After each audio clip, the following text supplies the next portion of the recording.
Live, boa tarde. Boa tarde para quem está chegando, bem-vindos.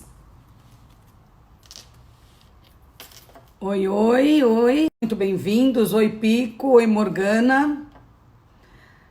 Nossa, abriu um sol agora. A gente vai começar a nossa live com um personagem muito especial e por isso abriu um sol maravilhoso. Norma Catão.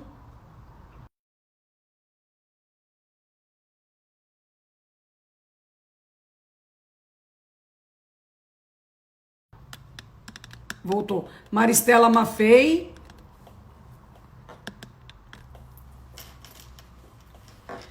Todos muito bem-vindos. Eu vou primeiro fazer uma apresentação do nosso convidado de hoje, porque ele é um cara muito especial. Eu estou muito orgulhosa dele ter aceito. Oi, Jana, dele ter aceito falar com a gente.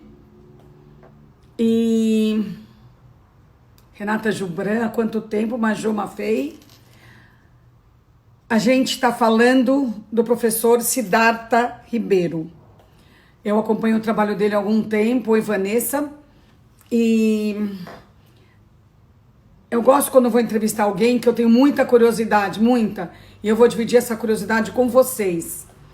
O professor Siddhartha, ele é mestre em biofísica pela Universidade Federal do Rio de Janeiro. Ele é doutor em comportamento animal pela Universidade Rockefeller, pós-doutor em neurofisiologia pela Universidade Duke. Vocês veem, né, que ele é mega graduado. Professor titular de Neurociência, fundador e vice-diretor do Instituto do Cérebro da Universidade Federal do Rio Grande do Norte. Ele publicou mais de 100 artigos científicos pelo mundo afora.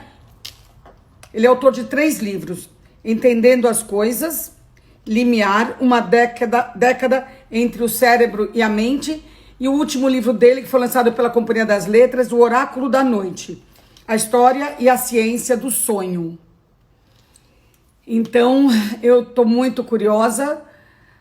Eu estou vendo que aqui tem muitas pessoas muito interessadas no professor Siddhartha. E é isso, ainda falta 1 minuto. Eu gosto de ver as mensagens de vocês. E, enfim, estou muito curiosa com essa história do professor Siddhartha. E a gente ficou na fila, hein, para conseguir ele. Ah, acabou de aparecer.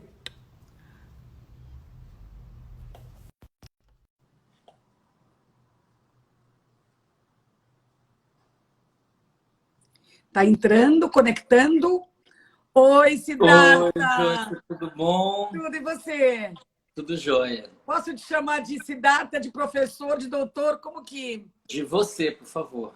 Tá, mas é Siddhartha ou doutor ou professor? Ah, Siddhartha. Tá bom. Porque eu fiquei... há muito tempo que eu sou muito curiosa do seu trabalho. A gente fez até um almoço com você na nossa revista, eu vou falar sobre isso. Mas é tanta coisa que eu queria perguntar, vou começar pelo começo. O que faz, na verdade, um neurocientista? Investiga o cérebro. Tenta entender. O cérebro é tão vasto. Mas não é um neurologista. Não, o neurologista é um médico que cuida de problemas advindos de lesões no cérebro. Um neurocientista é um pesquisador, então pode ser uma pessoa com formação muito variada. Pode ser biologia, pode ser medicina, pode ser química, pode ser física, pode ser qualquer coisa, na verdade. Uma pessoa que tem uma formação científica que convergiu para estudar o cérebro. Matemáticos estudando o cérebro. Sim, faz todo sentido. E por que você mora aí no Rio Grande do Norte em vez de morar fora? Por que você mora aí fora do circuito aqui de baixo?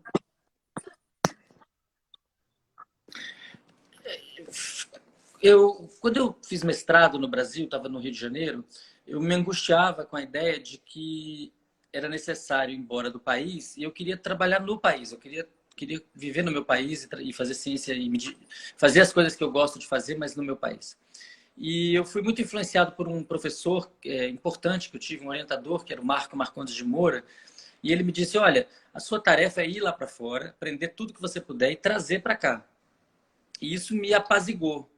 Então, no momento que eu pisei nos Estados Unidos para fazer doutorado, eu já tinha o desejo e o início do plano de voltar para o Brasil. Esse plano, então, foi desenvolvido ao longo de muito tempo, 95, 96, tá, os anos Mas 90, por depois que dos lá anos para 2000. cima? Quer Porque dizer, eu fui... Ah, porque em Natal? é, Então, aí na hora de voltar, é, também a gente... E aí já não era mais eu, era um monte de gente, eram vários cientistas brasileiros morando fora do Brasil, estrangeiros que sim. depois também se juntaram. A gente começou a ter a ideia, a percepção de que o Brasil, para se desenvolver bem, ele precisa de uma boa distribuição da ciência. Ele precisa de uma boa distribuição de muita coisa, da renda, mas ele precisa de uma boa distribuição da, Principalmente. né? Precisa de uma distribuição da ciência. Se você for olhar o mapa dos Estados Unidos ou da Alemanha, que são países muito poderosos em ciência, você vai ver que tem lugares bons, tem universidades boas, institutos bons, em qualquer lugar do país. Você vai lá em Idaho, você vai no meio do país, assim, tem o especialista mundial em algum assunto está naquela universidade. Olha, No tem uma Brasil, patrulha aqui, Siddhartha, desculpa, tá? Deixa eu responder a patrulha aqui. Eu perguntei, não é que eu acho que deveria ser aqui no Sul, tá? Deixa eu me explicar. Estão dizendo que eu estou patrulhando, por que tem que ser no Sul e não no Nordeste? Ao contrário, eu quero que mais pessoas vão para o Nordeste. Eu sou a maior fã. Tudo que eu admiro muito o Nordeste desse país e acredito. E eu queria saber por que você escolheu. Eu quero que as pessoas se inspirem em você. Só para é, acalmar aqui a galera. foi uma decisão uma decisão que mistura trabalho com política, né? Então, como é que o Brasil precisa para se desenvolver bem? Ele precisa que as pessoas tenham boa qualidade de vida em todo lugar, e que tenha ciência boa, universidade boa, escola boa, hospital bom em todo lugar para todo mundo. Então, foi nesse espírito. O Instituto do Cérebro vem, então, desse movimento. Eu sou um dos fundadores. Eu fui o primeiro diretor. Depois, eu troquei de lugar com a vice-diretora. Ela virou a diretora e hoje eu sou o vice-diretor. E ela é alemã. Então, ela é um cérebro que a gente trouxe para o Brasil. O nosso movimento ele é de repatriação de cérebros, pessoas que foram embora, que possam voltar. E também de trazer estrangeiros para fazerem ciência no Brasil, que é muito importante. Os Estados Unidos são o que são, a sua potência científica que são, em grande medida por causa de estrangeiros. Incrível. E por que Rio Grande do Norte e não outra cidade lá em cima? Quer dizer, outro estado? Naquela época, as pessoas que estavam liderando esse movimento éramos eu, o professor Miguel Nicoleles e o E professor Cláudio Melo, que tinha sido meu Hum. orientador de doutorado, e o Miguel tinha sido meu orientador de pós-doutorado. Então, nós consideramos que devia ser um local atraente, um local que fosse... Qual que é a ideia? Que seja um portal de comunicação com a melhor ciência do mundo. Então, que os estrangeiros queiram vir e que os brasileiros queiram ir. Então, que a gente pudesse fazer essa troca. Isso, de fato, se consolidou.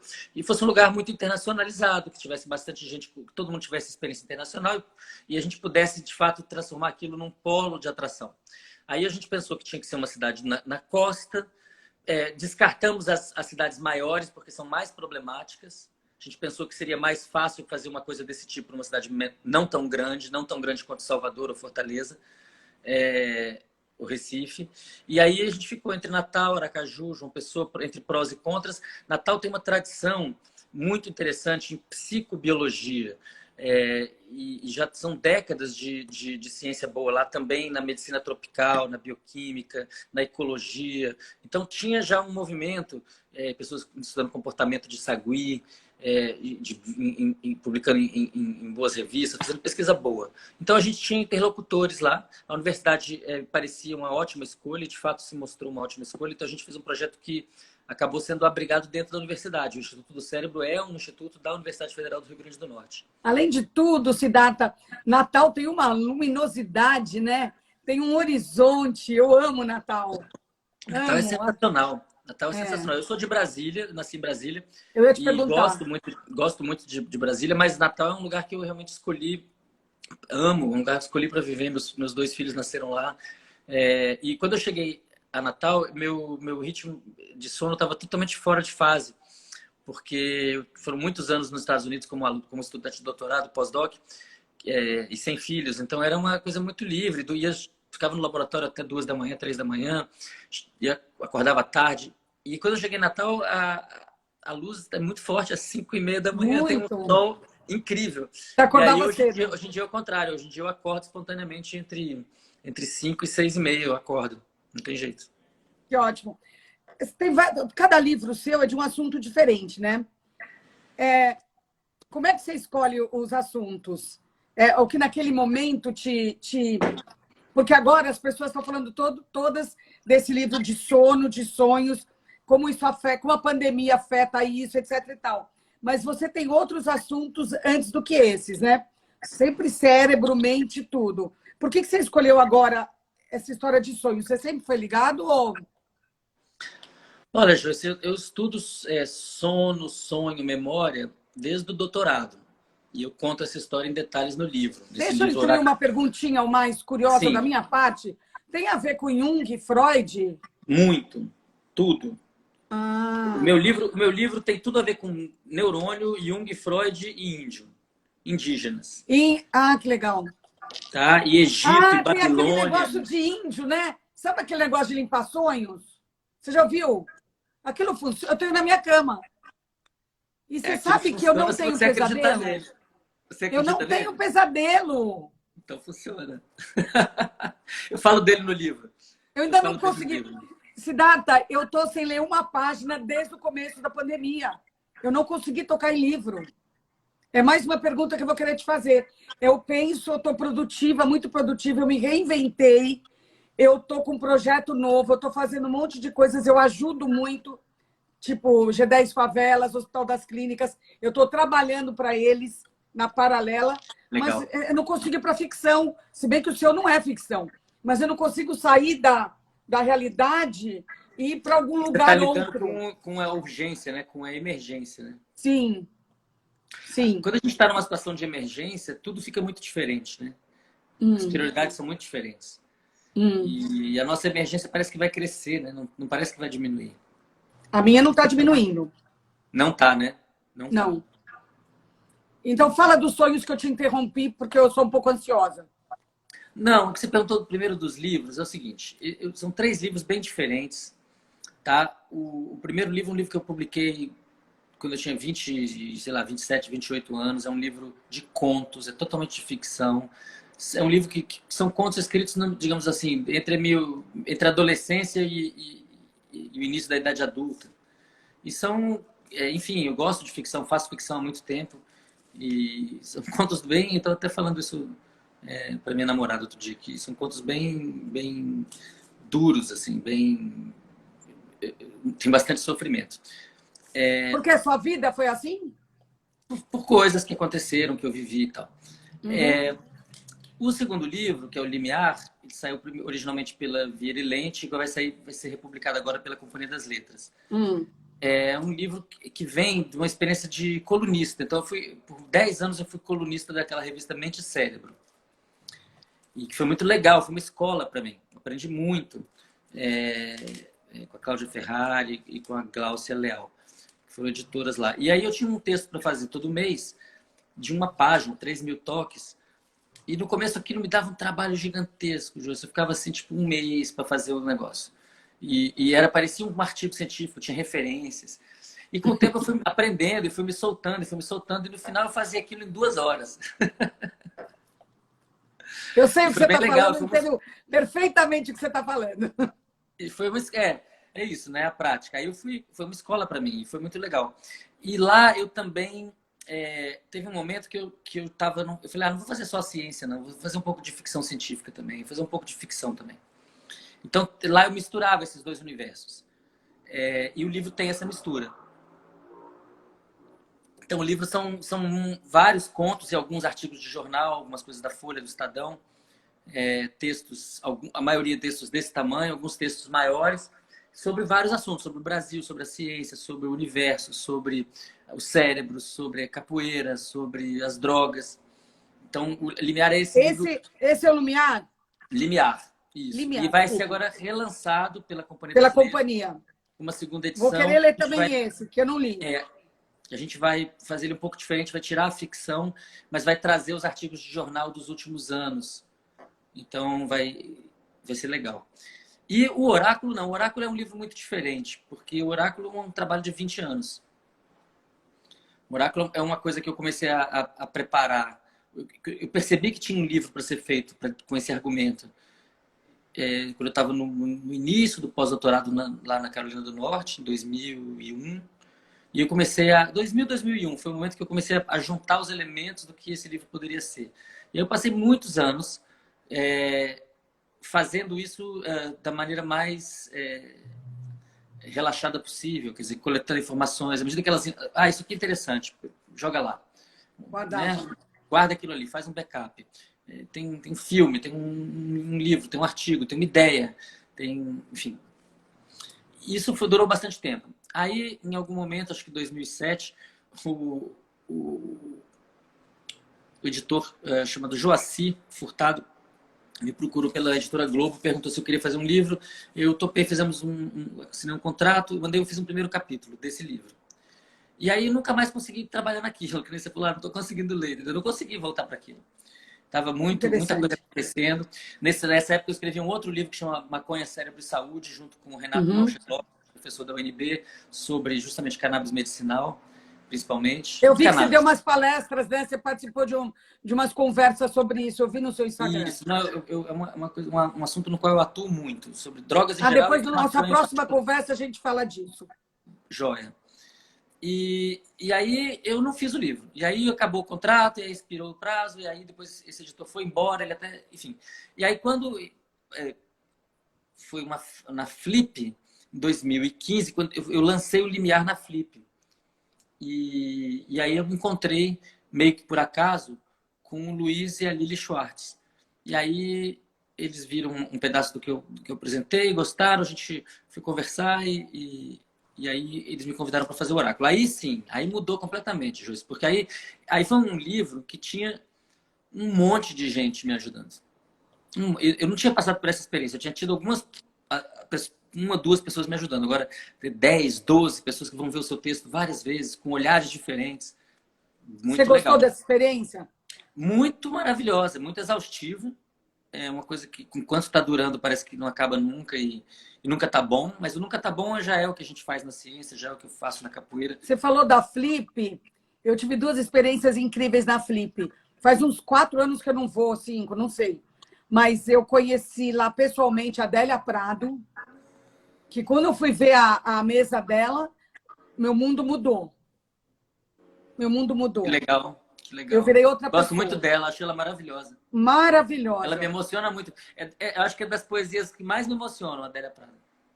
Concordo com você, para mim também. Eu fiquei muito tocada com uma cena dela. Tá pertinho do Pessoa e com o Drummond ali. Concordo. Ela fala, não sei se você conhece um texto dela, que ela fala que o marido dela tá limpando o peixe na pia. É uma coisa mais linda do mundo. Incrível aquilo. Nossa Senhora. Eu estou emocionada até agora. E outro que eu conheci lá é o Amos Oz. Que legal, hein? Não, é outro que é um dos meus escritores favoritos. Que legal, depois hein? virou, né? Mas essa experiência de você antes conhecer a pessoa, ouvir a pessoa se mostrar, se expressar, para depois você ir para o universo da escrita e da criação, é maravilhosa, maravilhosa a experiência. Eu tenho Foi muito legal. É maravilhoso. Vamos lá.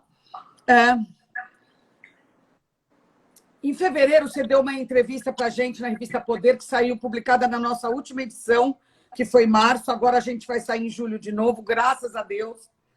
Mas, enfim, na última edição de fevereiro saiu um almoço com você.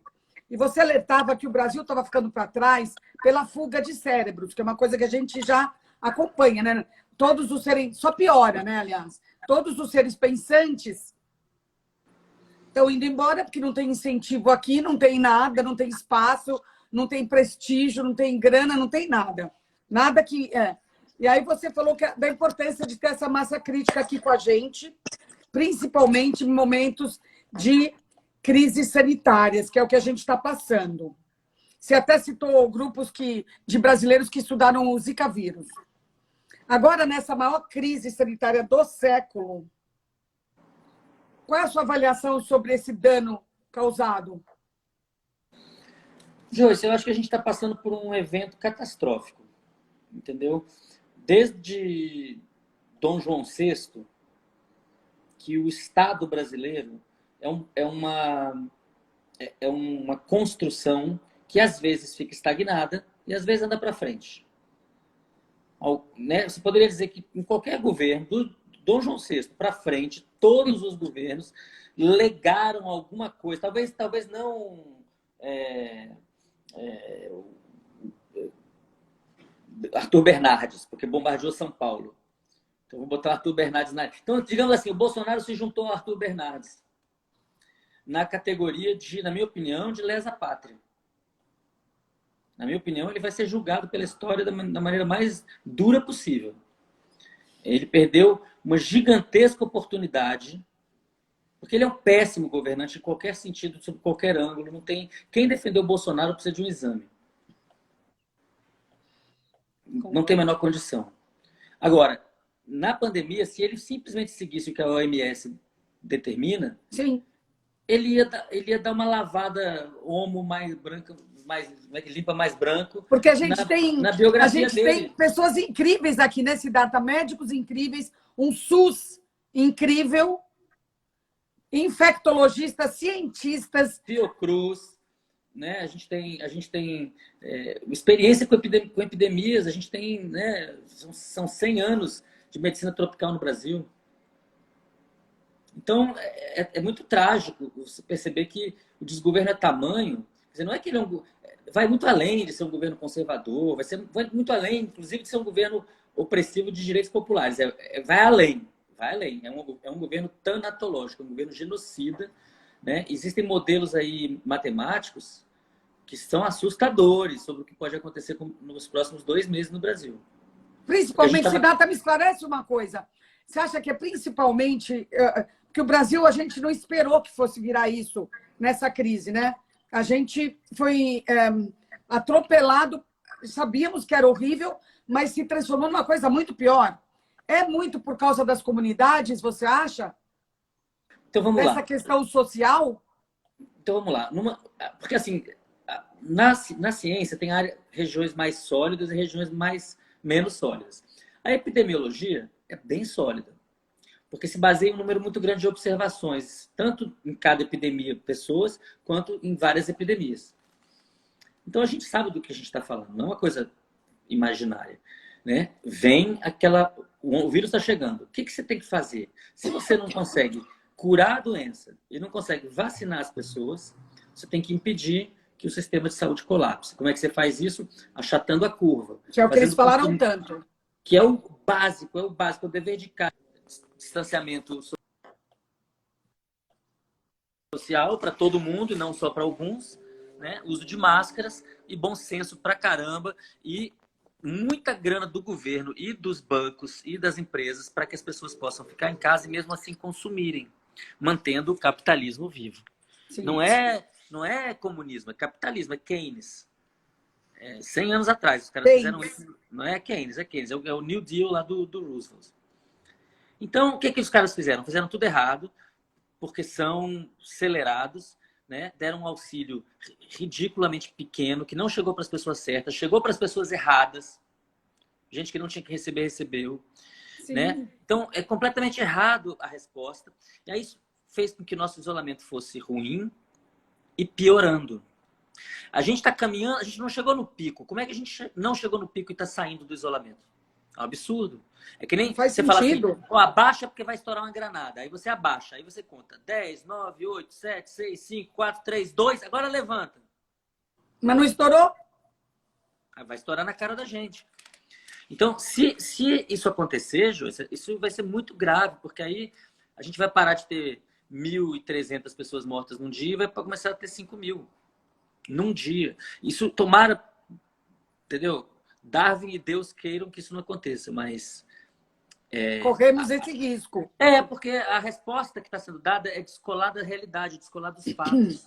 É parar de reportar os fatos, é tirar do site, depois é jogar no site dados contraditórios, depois é botar um número que ninguém acredita.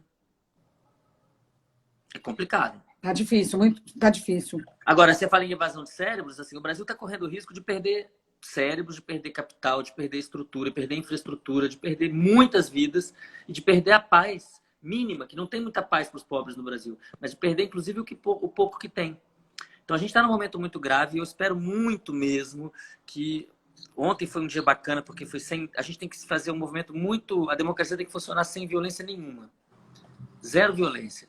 E aí, com muito cuidado, corrigir esse equívoco do povo brasileiro, porque o Bolsonaro, de todos aqueles que estavam ali concorrendo, era o menos preparado, mais perigoso. E hoje dá para dizer, né? Infelizmente, psicopata.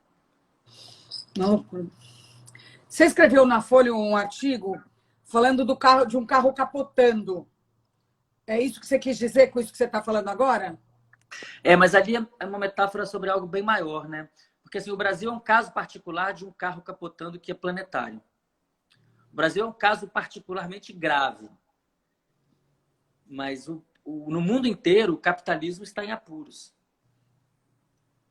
Enquanto não houver vacina ou uma solução muito eficaz com anticorpos monoclonais ou um remédio mágico, enquanto não acontecer aí a magia da ciência, as economias não conseguem funcionar do jeito que funcionavam antes. A demanda caiu, fez com que a demanda por petróleo caísse, fez com que essas cadeias produtivas estão se desacoplando, o desemprego cresceu muito. Agora, nos Estados Unidos, teve uma sensação de que a coisa pode dar uma melhorada, eles liberaram. Trump está fazendo, na verdade, a mesma coisa. O Bolsonaro copia o Trump. Então, eles estão saindo na hora errada, estão fazendo que nem a gente, só que a gente está fazendo pior porque a nossa curva está assim, a deles está assim. E a chance de eles se darem mal é muito alta. Porque isso aconteceu em outros lugares. Aconteceu na própria China, aconteceu em Singapura, aconteceu na Espanha, aconteceu na Itália. Você coloca a cabeça para fora e o problema não está resolvido, o problema volta. Volta pior, né? Volta pior, volta pior. Então o pessoal fala assim, mas no Brasil não é tão grave porque em termos de porcentagem da população ainda é pouca gente. Esse raciocínio ele é falho por duas razões. Primeiro é que 35 mil pessoas é um monte de gente. Não interessa a porcentagem.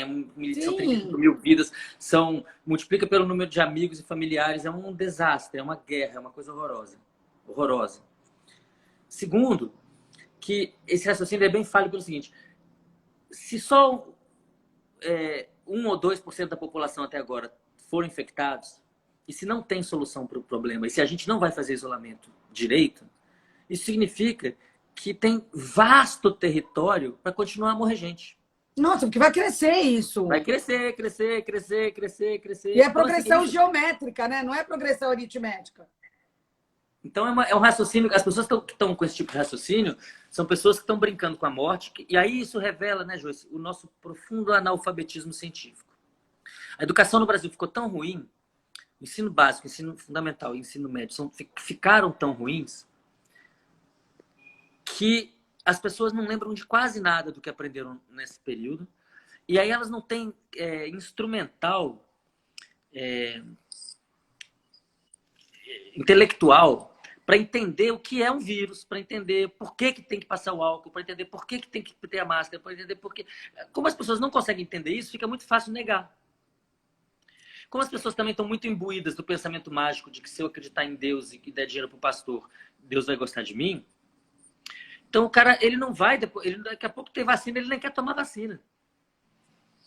Siddhartha, quando eu penso numa coisa, além disso que você está falando, eu penso também que o brasileiro é tão sofrido das comunidades, vê se eu estou errada, que eles podem achar que tanto faz viver ou morrer.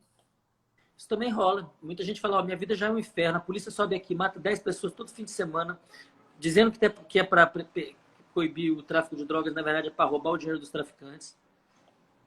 Então é um sistema todo podre, os negros e negras morrem aí, crianças morrem dentro de casa. João Pedro morreu dentro de casa. Agatha morreu numa Kombi. Agatha Félix. Então, assim, é uma coisa tão iníqua, é uma coisa tão absurda, que as pessoas começam a ficar nihilistas, fatalistas. Totalmente niilista, porque que valor tem, que vale viver assim? O que é tão bom? Não tem água corrente, não tem água tratada, mora todo mundo apertado. Então, eu penso muito nesse fator. Eu penso muito nesse fator. Como se a vida deles não... quase que não fizesse sentido para eles mesmos. O que a gente está tendo que enfrentar, eu acho que agora a gente chegou num ponto limite. Tem muito dinheiro, muito capital acumulado no planeta. Muito. Tem. Mas não está circulando, né? Mas ele não circula. Por quê? Porque as pessoas mais ricas do planeta são profundamente, a maioria, quase todas, profundamente doentes. Por que doentes? Porque embora elas tenham muitíssimo mais do que precisam para viver com o máximo conforto para o resto da vida, elas não compartilham, ao contrário. Elas acumulam. Elas usam o que elas têm para acumular mais. Então, se os mais ricos do planeta, se os 1% mais ricos não assumirem a responsabilidade de distribuir essa riqueza, porque os estados querem cobrar imposto para distribuir, mas aí os ricos fogem de pagar esses impostos, vão para outros países, levam o capital daqui para lá, para evadir essa necessidade de pagar o imposto. Então, eles não se responsabilizam por escola pública, por hospital público, por SUS, de verdade, porque imagina, no Brasil não se paga nem imposto sobre ganho de capital. Só que eles também não fazem isso de maneira filantrópica. Ele não é... Se o cara fala assim, eu não confio no Estado, eu não quero dar o meu dinheiro para o Estado, porque eu não confio, vai ser desviado. Então vai e faz a biblioteca, faz o museu, faz a sua fundação. A escola. Porque se não investir no capital humano, se as pessoas não tiverem um alto nível cultural, elas não vão ter um alto nível emocional, elas não vão ter não vão cuidar do ambiente, não vão ser pouco violentas. É isso que a gente está vendo, é doença social. Agora, eu tenho uma esperança, sabe, Joyce, que essa crise da Covid vai nos acordar. Eu acho que tem muita gente... Você acredita? Eu acho, não é que eu acredito que vai acontecer, eu acho que temos a chance de. Ah, sim! A chance está aí. Da base está emergindo alguma coisa, porque a base, as favelas, as comunidades, a periferia está emergindo como organização. O povo preto está emergindo como organização. A população indígena, né, o pan-indigenismo está emergindo. Por outro lado, lá de cima da elite, tem jovens herdeiras e herdeiros que não concordam com nada disso e que já entenderam que comer pouco e fazer exercício e acordar de manhã é barato. E comer bem não quer dizer tomar um champanhe de $3.000. Ainda bem que já tem esse grupo. Espero que cresça. Tem duas coisas que eu queria falar com você sobre o que você falou agora. Primeiro, que eu entrevistei quinta-feira o Celso Ataíde, e eu não conhecia ele ao vivo. E eu gostaria, se você pudesse, se olhasse lá no meu IGTV, porque eu não sei nem te explicar como foi. Foi muito forte. Massa. Muito forte. Ele é muito forte. Esse canal, este aqui, onde você está comigo, e eu estou com você, é um canal que ele não tinha aparecido ainda. Então, acho que foi muito bom. Que legal. E eu quero continuar essa conversa com ele fora da live. Entendi. Porque eu fiquei muito bem impressionada, muito impactada. Então, eu queria citar isso aqui para você, que eu achei importante. Legal. Porque passa pelo que a gente está falando. E eu queria te contar uma historinha do meu rabino. Eu sou judia, sou israelita, e sou um bocado praticante. Eu gosto de religião. Eu sou religiosa, eu gosto. Eu sou a mais religiosa da minha família. Não fui criada para ser religiosa, mas... Aí, E rabino, eles contam toda sexta-feira, quando tem o Shabat, e quando eu vou na casa dele, às vezes, que ele me convida para jantar lá, ele, a esposa dele, a família, cada vez tem uma história que ele conta, uma parábola. Então, uma vez ele contou uma história que não existe pobres e ricos. Deus dá dinheiro para uma pessoa que a gente vê de fora como rico, porque, teoricamente, ele deveria administrar esse dinheiro bem para dividir com as outras pessoas que não têm essa capacidade de fazer multiplicar esse dinheiro. Então, quando a pessoa ganha muito dinheiro, que ela tem essa inteligência para isso, essa mente, esse jeito, né? Porque é um jeito também. Ou esse olhar. A ideia é que ele pegue esse dinheiro, que ele vai multiplicando e produzindo e divida com os outros que não sabem fazer isso. Que é uma coisa que você está falando, né? Mais ou menos. Então, eu quis fazer... É exatamente isso. É as pessoas ricas se responsabilizarem por serem ricas. Falar assim, qual é o meu papel? Meu papel não é ser o mais forte. Eles estão ricos, eles não são ricos. Eles estão ricos. Eles estão ricos, né? A saúde pode acabar assim, ó. né? E tem uma questão que é importante a gente entender, é que a riqueza vem de algum lugar. Em geral, quase nunca, muitas vezes, ela não vem do esforço individual daquela pessoa, ela vem de alguma coisa que aconteceu antes e ela herdou aquilo ali. Sim. E geralmente isso que aconteceu antes certamente envolve muito trabalho, mas muitas vezes, se você olhar as grandes fortunas, digamos assim, o capital que rege o mundo, que regeu o mundo nos últimos 150 anos, ele tem sua origem em certas famílias que se aproveitaram muito, sobretudo nos Estados Unidos, do petróleo, do massacre dos índios, dos indígenas, da tomada de territórios, do ouro. Então houve uma apropriação inicial, grileiros. Um pouco o que está acontecendo na Amazônia agora. Os caras estão passando a boiada, queimando tudo, tomando terra, ocupando terra pública, destruindo reserva. E aí gera uma acumulação e aquilo gera um monte de gente rica, que são filhos, netos. E a legitimidade disso, para mim, vou ser bem sincero, é zero. Entendeu? Não tem legitimidade nenhuma, não tem nada de virtuoso nisso. Se a gente quiser um país decente, os ricos têm que pagar impostos em quantidade alta que financiem a educação do povo. E agora com a Covid-19, isso é ainda mais grave. Porque imagina se nos Estados Unidos eles deram um auxílio de $1.000 e tantos dólares para cada pessoa. Isso é uma coisa da ordem de R$ 5.000. No Brasil foi Aqui é R$ 600. Então, assim, é uma burrice porque o capitalismo que funciona é o capitalismo onde o dinheiro corre. Né? Então, visto mesmo do ponto de vista do capitalismo, o que está acontecendo agora é uma burrice. E é uma burrice que, evidentemente, enriquece algumas pessoas. O Paulo Guedes e a turma dele estão ficando mais ricos nessa crise. Isso é que é mais triste. Com certeza.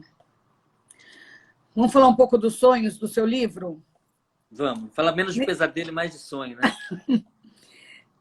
Deixa eu te fazer uma pergunta que me veio também.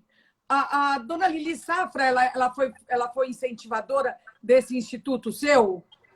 Então, esse instituto que a gente criou, ele teve ele também tem uma história com 2 institutos. Então, inicialmente foi criado o Instituto Internacional de Neurociência de Natal, que tinha a ver com o professor Nicoleles. Que tinha a ver com o Nicoleles. Eu era o diretor científico e o Miguel estava lá nos Estados Unidos e a gente foi um projeto conjunto. E depois a Lili Safra entrou, fez uma doação e aí virou o Instituto de Natal Edmund Lili Safra, que existe até hoje. Em 2011, houve uma cisão e um grupo grande de pessoas se retirou e a gente fez o Instituto do Cérebro na Federal do Rio Grande do Norte. Então, o que era um projeto, que era uma parceria público-privada, virou um projeto público e um projeto privado, separado. Entendi. As pessoas estão sonhando diferente, dizem, né, nesses tempos de pandemia. O que acontece que os sonhos estão esquisitos? Então, primeira coisa que acontece é que fica todo mundo estressada, né? A adrenalina sobe, cortisol sobe, e isso faz com que você durma menos ou tenha mais dificuldade de dormir, fique mais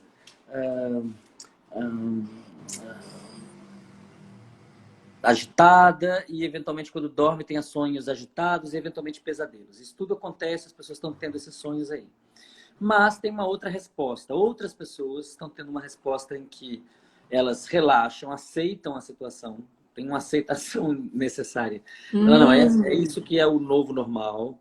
Então, né, a partir dessa aceitação, elas começam a ter uma outra relação com o sono, dormirem às vezes mais cedo e certamente dormirem até mais tarde. Nos Estados Unidos, por exemplo, o pico de consumo de energia era entre 7 e 8 da manhã. E agora está entre 8 e 9, às vezes até 10 da manhã. As pessoas estão acordando mais tarde, isso, portanto, dormindo mais e, portanto, esticando. A segunda metade da noite é aquela metade da noite que é ocupada pelo sono REM, que é o sono durante o qual a gente sonha com mais vividez. Então, se você dorme meia hora, 40 minutos, 1 hora a mais de manhã, são 40 minutos, 1 hora a mais de sonho mesmo, para valer. Sonho, digamos assim, o mais forte que tem. Então, e muita gente está começando a fazer um movimento de introspecção. Nessa situação em que tudo muda de repente, a tendência é que os sonhos, se você passa a se dedicar a eles, eles começam a ficar épicos, magníficos. Sonhos mais significativos, de mais profundidade simbólica ainda, mais próximos do Jung. Mas como é que a gente faz para focar nisso? Ótima pergunta. Então, essa ideia de que a gente sonha de maneira passiva é uma coisa recente do mundo europeu. dos últimos 500 anos. Em toda a antiguidade, desde que existe registro escrito, e em todas as culturas ameríndias, aborígenes, das quais se tem registro, o sonho é uma coisa ativa. Você vai para o sonho com intenção. Você vai dormir Melhor, pensando. né? Muda totalmente a experiência, Joyce. Muda totalmente a experiência. Na hora de dormir? Na hora de dormir. Então você fala, poxa, hoje à noite eu quero sonhar com tal pessoa, eu quero sonhar com a resolução de um problema, eu quero sonhar com... Se você é religiosa, eu quero sonhar, quero encontrar com um anjo e quero ter uma conversa sobre um assunto. Enfim, isso é uma coisa que era parte básica da maneira como uma pessoa se aproximava dos sonhos, por exemplo, no Egito ou na Grécia. Vamos supor que você tivesse uma doente. Então você queria uma cura. Aí você ia procurar o templo de Apolo ou o templo de Asclépio, né? Ou se estivesse em Alexandria, ia procurar o templo de Serapis. E ia dormir lá para pedir um sonho. E nesse sonho você teria um diagnóstico e um tratamento. Maravilhoso! Consultava. Começava assim. Ai, que Isso era o incrível! começo. Muito legal. E a gente não tem isso. A gente perdeu. A arte de sonhar foi esquecida. O meu livro ele faz esse argumento. A gente precisa recuperar a arte de sonhar. E tem a ver com a Cabala, né? Tem a ver com a Cabala, tem a ver com os segredos de revelação. É de você projetar também o que você quer, não é, Siddhartha? Para você construir o seu futuro. Sim, e você ser responsável por ele. E não achar que Deus tá te Pode maltratando. acontecer alguma coisa. Exato. Eu aprendi, quando eu estudei Cabala, que eu estudei mais de 8 anos, eu aprendi que Deus tem mais o que fazer do que cuidar da gente, entendeu? Tem tanta coisa o que fazer, ele, coitado. Sabe? Você vai querer que ele te ajude a conseguir alguma coisa? Exatamente. Se você Quem tem que se projeta, ajudar você... é a pessoa, né? É a pessoa que tem que se ajudar. Voltando um minutinho ao que você falou do sono nessa pandemia, eu dormi muito bem nessa pandemia, muito bem. Acho que eu dormi melhor do que fora, porque não tive ansiedade. Então, eu tive menos fome, fiz mais exercício, trabalhei muito. Então, primeiro, eu dormi muito bem. Um dos motivos, além de eu aceitar que eu não poderia, né, uma coisa que veio para um desafio para a gente, eu percebi que logo no começo, se eu ajudasse algumas pessoas que eu escolhesse e que eu percebesse que precisavam, eu ia me sentir melhor. Eu falei muito nas minhas lives. Quando as pessoas perguntavam, sei lá, para o Newton Bonder, como fazer para se sentir melhor, eu respondia, pelo menos da minha parte, que desde que eu comecei a ajudar o G10 Favelas, Paraisópolis, e desde que eu comecei a trabalhar para o HC, a minha vida mudou. Mudou. Isso eu também aprendi na Cabala. Quando você sai da sua zona de conforto e você vai ajudar, saindo da sua zona de conforto, e você vai ajudar outra pessoa que está precisando, por que você não vai dormir bem? Se você está fazendo tudo que é possível. Vai dormir o sono das justas. Vamos lá. Então, a gente já falou uma coisa, Joyce, que eu acho importante lembrar é o seguinte, que tem a ver com tudo isso. É que além de nós estarmos passando por esse momento, nós estamos passando por ele todo mundo junto. Então isso gera uma coisa que era comum nos sonhos da antiguidade, não comum, mas podia acontecer nos sonhos da antiguidade, e acontece em sonhos ameríndios, que é o sonho coletivo, as pessoas terem sonhos quase iguais. Aí a pessoa ficou super espantada. Nossa, como é que eu posso ter um sonho quase igual? Claro, mas a situação é igual para todo mundo. Quer dizer, ela é diferente para todo mundo porque tem gente que mora bem, tem gente que mora mal. Mas ainda assim tem algo que é igual para todo mundo. Que o vírus é igual para todo mundo e ele vai pegar rico e pobre, ele mata mesmo. Mas então, nesse sentido, isso nos unifica enquanto humanidade. Sim, o que é muito bonito. Que é importante. A minha chave mudou. Uma das primeiras lives que eu fiz foi com o Gilson Rodrigues, de Paraisópolis. Ele é uma espécie de Celso Ataíde de Paraisópolis. E ele tem o G10 Favelas. E aí eu estava aqui na minha casa, né? E ele estava lá na rua em Paraisópolis. Então, eu via ele aqui nesse espaço onde você está, só que em vez de ser na sua casa aí, era na favela. E aí eu fiquei totalmente transtornada durante a entrevista. Olha, eu aqui numa gaiola dourada, quer dizer, eu não tenho direito de reclamar de nada. Primeiro ponto é esse, tá? Só que além de não reclamar de nada, eu preciso fazer alguma coisa. Por que eu tô aqui e ele tá lá? Sim, exatamente. Você não pode simplesmente falar isso é como as coisas são e pronto, né? Não, pelo amor de Deus. Acho que é por isso que eu dormi muito bem de noite. Bom, a gente tem outras perguntas do sono, mas eu acho que você respondeu. Em todas as épocas de crise, a gente fica afetada, não fica o sono? Sim, a função principal do sono é restaurar, limpar o cérebro e restaurar as moléculas que foram utilizadas. Só que é uma situação de muito perigo, porque você não está vendo o que está acontecendo. Você está exposta à predação. Então, se você imaginar que você estivesse na floresta, dormir é uma das coisas mais perigosas que um animal pode fazer. Nossa, muitos Então, o riscos. sono ele acontece, digamos assim, contra a maré do perigo externo, né? Então, por isso que quando você está estressada, é muito mais difícil dormir. Vocês estão fazendo alguma pesquisa lá no instituto, lá no Rio Grande do Natal, sobre corona? Meu grupo em particular se envolveu logo no início num estudo sobre sonhos, a diferença dos sonhos antes e depois do anúncio da pandemia. Foi a Natália Mota, que é pesquisadora associada do grupo, que coordenou, já foi submetido para publicação, a gente está esperando resposta. E foi, nesse artigo, ela identificou uma relação bem clara entre sonhos sobre contágio, limpeza, esse tipo de mudança de hábitos ligados à infecção e sofrimento mental medido por escala psicométrica, digamos, da psiquiatria. E isso é uma coisa que está acontecendo em vários lugares do Brasil. Tem pessoal da USP, do Christian Dunker, já com viés da psicanálise, pessoal da UFMG, da URGS, tem gente fora do Brasil, em vários lugares nos Estados Unidos, na Europa, pesquisando sonhos. No Instituto do Cérebro tem pessoas também, como o professor Richardson Leão, buscando modelos animais para a Covid-19. Então, modelos em que você possa fazer infecção, testar remédios, testar fármacos antes de chegar no ser humano. Então, é uma coisa que no mundo inteiro está todo mundo se voltando, como foi na época da Zika também. O Brasil teve uma resposta muito, muito forte na época da Zika e não é diferente agora na Covid. O problema é que a ciência brasileira está completamente sucateada, Joyce. Sim, é isso que a gente falou no começo também, né? Totalmente. Desde o golpe contra Dilma, a ciência foi detonada.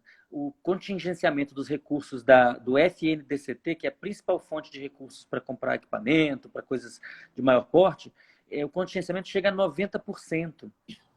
Então, a gente está tendo que reagir a uma emergência sanitária, sendo que com um sucateamento incrível das universidades, dos institutos de pesquisa, pessoas sem bolsa, muitos alunos que estão trabalhando estão sem bolsa, a pessoa está trabalhando de voluntária sem bolsa, porque foi o que aconteceu já no governo Temer e agora no governo Bolsonaro. Nossa, acabaram com muitas bolsas. Estão destruindo o Estado, são agentes do Estado, pagos pelo Estado para destruir o Estado. Siddhartha, você acha que a gente pode esperar outras tragédias globais? Porque esse vírus não vai ser o último vírus e não será a última tragédia desse tamanho que a gente vai ter. Por exemplo, você acha que nas próximas décadas a gente pode ter uma tragédia climática? Olha, não é nem achar, né? Existe uma evidência acumulada aí nos últimos 60 anos. A primeira vez que houve um alerta público sobre problemas de mudança climática foi nos anos 50. Já tinha um alerta público sobre isso. Então, hoje em dia, a mudança climática é inevitável. O que a gente está discutindo, assim como a tragédia da Covid-19 no Brasil, é inevitável. O que a gente está discutindo é a inclinação da curva. A gente está discutindo se a mudança climática vai causar, se a gente vai mitigar isso, né, reduzir esse dano, ou se a gente vai receber um dano completo. E é onde está faltando cabeça fria, onde está faltando técnica, onde está faltando seriedade de ciência mesmo. Eu acho que a gente tem que lembrar que na origem de muitos esforços educacionais e ligados, sobretudo, às áreas técnicas, matemática, engenharia e tal, tem os militares. Estou lembrando aqui do Benjamin Constant, no final do século XIX. Então, o pensamento científico, técnico, ele foi forte desde o início na formação militar. Se você não sabe calcular um ângulo, não sabe desenhar uma parábola, não sabe calcular uma trajetória, você não acerta a bala do canhão no alvo. Então, a engenharia sempre foi forte no meio militar e os militares tiveram envolvidos ao longo do século XX na gênese de várias instituições ligadas à pesquisa no Brasil. Por exemplo, o CNPq, o primeiro presidente do CNPq, em 1951, foi o almirante Álvaro Alberto, professor de Química na Escola Naval, nos anos 20 e 30. Então, a FINEP foi criada durante o governo militar, a Embrapa, a Embraer. O próprio FNDCT, que eu mencionei aqui, é um fundo que tem 4 bilhões de reais, mais ou menos, por ano para a ciência, que foi criado nessa época. Então, o que eu estou querendo dizer? É muito preocupante que, hoje em dia, exista uma aceitação, um apoio dos militares a esse processo de sucateamento. Não podemos aceitar. Não é patriótico. Quem for patriota tem que reverter esse quadro. A ciência brasileira ela não deve ser desfinanciada, ela tem que ter seu financiamento aumentado. Por quê? Claro. O investimento em ciência é extremamente benéfico para toda a nação. Com certeza. Dependendo do tipo de investimento que você faz, você transforma cada dólar investido em 12, 15, 20 dólares de retorno. Claro. E o que aconteceu no Brasil nos últimos anos é uma queda da produtividade. O Brasil está se desindustrializando, perdendo produtividade, perdendo ciência. Então, é uma situação muito grave, como se fosse um Zeppelin que está caindo, vai bater no chão, vai explodir. A gente precisa fazer alguma coisa a respeito. Eu não tenho a menor esperança de que o Bolsonaro seja minimamente capaz de fazer nada a respeito, pelo contrário, ele só vai piorar os problemas. Então, é muito urgente que a democracia funcione. Ele já cometeu vários crimes de responsabilidade. A gente precisa de alguém responsável, adulto, tomando conta do país. Com certeza. Tem duas questões. Toda a capoeira. Conheço muitos mestres de capoeira importantes, pessoas muito sérias, que seriam muito melhor presidentes do que... Mas muito, incomparavelmente melhor presidentes do que esse que temos atualmente.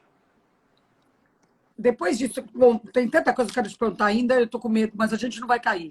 Mesmo com tudo isso que você está falando, você acha que a gente vai ter uma saída, vamos dizer, honrosa? Dá para a gente ter um pingo de esperança, é claro que sempre dá, mas de otimismo?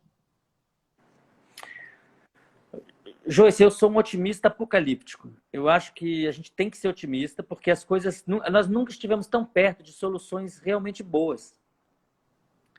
Se o planeta tiver uma diminuição da desigualdade, uma circulação do capital, os ricos vão continuar ricos, os pobres vão continuar menos ricos. Mas se você sobe o piso e diminui, abaixa um pouco o teto, você cria bem-estar muito rápido. Olha o que aconteceu com a Alemanha e com o Japão no pós-guerra, né? Então, dois países devastados em 45. Se você fosse em 1975, em qualquer um dos dois países, você veria já países ricos, bem desenvolvidos. Então, se hoje o grande capital parasse de predar, parasse de ter uma atitude canibal e passasse a ter uma atitude de guarda-parque, de quem cuida em vez de, né, de quem constrói em vez de ser quem destrói, aí as coisas mudam rápido. Agora, se o planeta continuar na mão de pessoas como Donald Trump, aí não dá.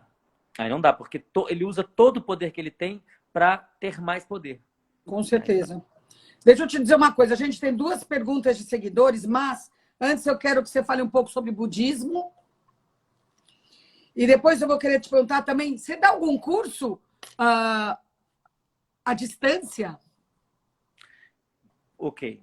Bom, sobre budismo, eu não sou budista, né? Eu tenho o nome Siddhartha, mas não sou budista, mas tem muita influência do budismo na minha vida. Os seus pais eram budistas? Minha mãe era teosofista, que é uma vertente, né, de religião comparada, que tem muita influência do budismo. E me interesso muito pelo budismo. Acho que o budismo tem muito mais respostas e abre para perguntas mais interessantes. Lindo, lindo, lindo, a maior lindo. parte das coisas. É muito legal. a outra pergunta é se eu dou cursos, né? Então, eu sou professor da Universidade Federal, então dou cursos de graduação, de pós-graduação lá na universidade, cursos E para de leigos? extensão. E para leigos? Não, então, e aí dou cursos quando sou convidado, eventualmente, ou quando organizamos alguma turma, isso também existe. Já dei curso no Instituto Tomi Otaki, já dei cursos em vários lugares, em escolas, isso tem acontecido, sim. Para pessoas que não são cientistas ou que não são neurocientistas, sim. Eu vou te dar uma sugestão que sugestão barra pedido. Por que você não monta um curso online? Tenho feito, fiz um agora, vamos fazer, já, inclusive fecharam as inscrições, está no meu Instagram aí, sobre sonhos. Tem um curso sobre sonhos que está rolando, já tem até gente esperando para a segunda turma. Tá, vou ficar na fila, tudo bem. Legal. Duas perguntas de seguidores. Ginaldo Galdino. Para você falar sobre o inimigo que está dentro de nós e que muitas vezes a gente culpa os outros pelos nossos fracassos. Eu acho que a gente esbarrou nisso aqui no meio do caminho. Interessante essa pergunta, né? Porque tem uma psicologia mais ingênua que diz assim, não, tem um lado bom e tem um lado ruim, então eu tenho que ser contra o meu lado ruim, é Deus e o diabo falando no meu ouvido, né? É uma concepção que vem lá da Idade Média. E tem uma concepção mais profunda, por exemplo, do Jung, que vai dizer, olha, todo mundo tem um lado de sombra e todo mundo tem um lado de luz. E se você não entender a sua sombra, não abraçar a tua sombra, conviver com ela, se relacionar com ela e conversar com ela vai te dar rasteira. É melhor ficar amigo. É melhor você conhecer qual é a sua sombra para poder lidar com ela, administrá-la, né? Fazer as energias circularem.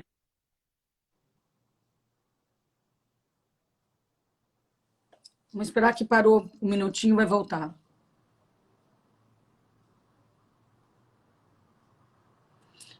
Siddhartha, você ficou congelado. Alô, pronto, voltou. A gente estava falando do lado escuro e da sombra e da luz, né? Então, por exemplo, muito desse movimento pentecostal, neopentecostal aí, que tem tanto a ver com a situação atual do Brasil, tem a ver com vender essa ideia de que tem um lado muito certo, tem um lado muito errado, que não tem dois pontos de vista, só tem um ponto de vista.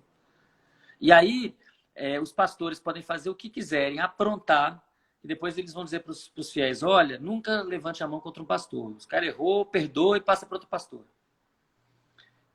Isso gera o que então é um maniqueísmo, e o maniqueísmo em que um lado está sempre certo, não importa o que faça. Ou seja, é a base para o quê? Para crime, para violência, para mentira, para tudo que tem de errado.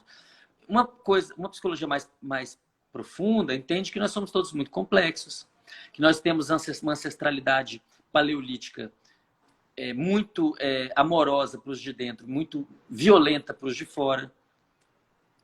Todo ser humano é muito capaz de amor e é muito capaz de ódio.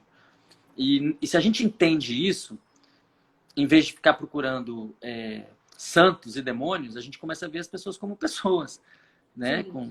Com desejos, com fraquezas, com medos, com resistências, com recalques, e que vão trabalhando. Eu acho que muito do que a gente tem muita sorte, né, Joyce? Não só a gente vive no período pós-antibiótico, pós-analgésico, né?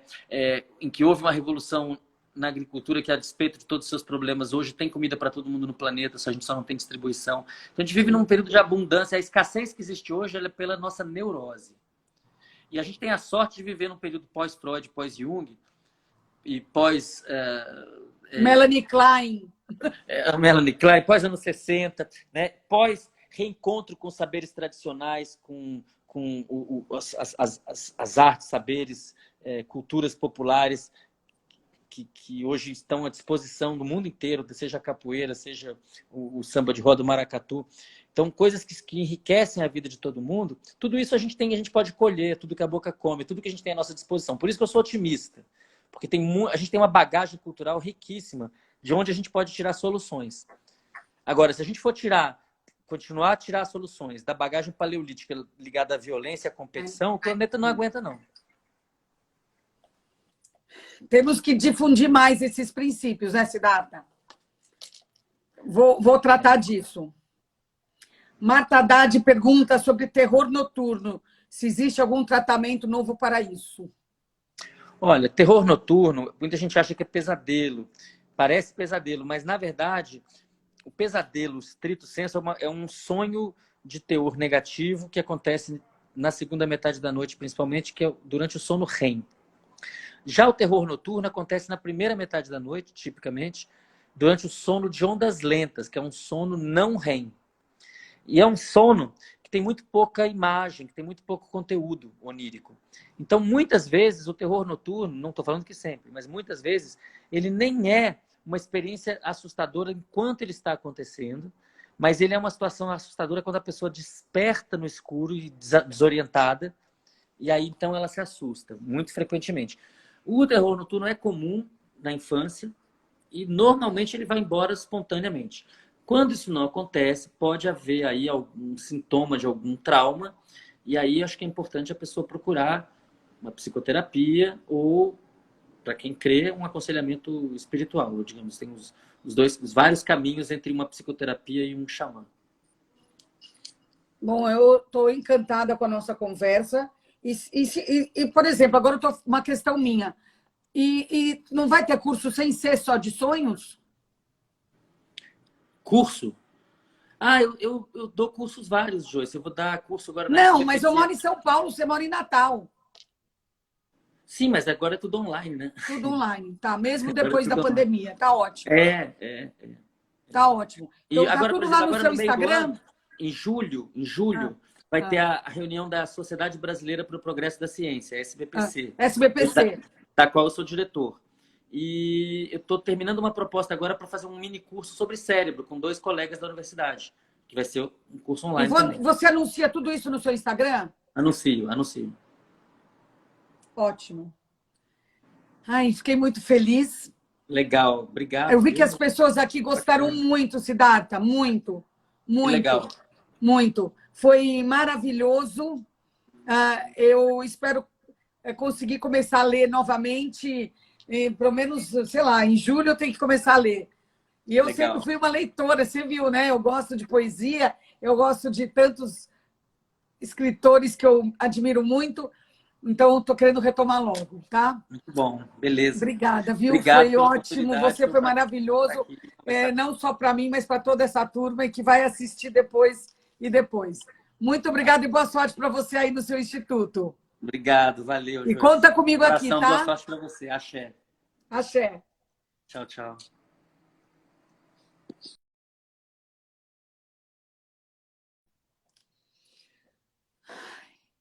Maravilhosa essa live. Maravilhosa. Quer dizer, vocês estão falando, eu também me dou o direito de falar. Oi, Elinho, você gostou também, né?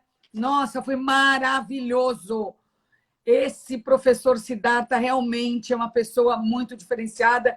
E bom que ele está lá em cima em Natal, porque ele pode ajudar a espalhar por esse país todo esse conhecimento, não só manter aqui, né, que aqui tudo é mais fácil, mas subir, ir lá para a esquerda, para o meio, para o centro do Brasil e levar esse conhecimento maravilhoso. Elzbieta, que bom que você gostou também. Carol, que bom. Muito feliz que vocês todos gostaram. A gente teve uma audiência muito bacana. Obrigada. Amanhã tem mais, tá? Tchau, tchau. Obrigada.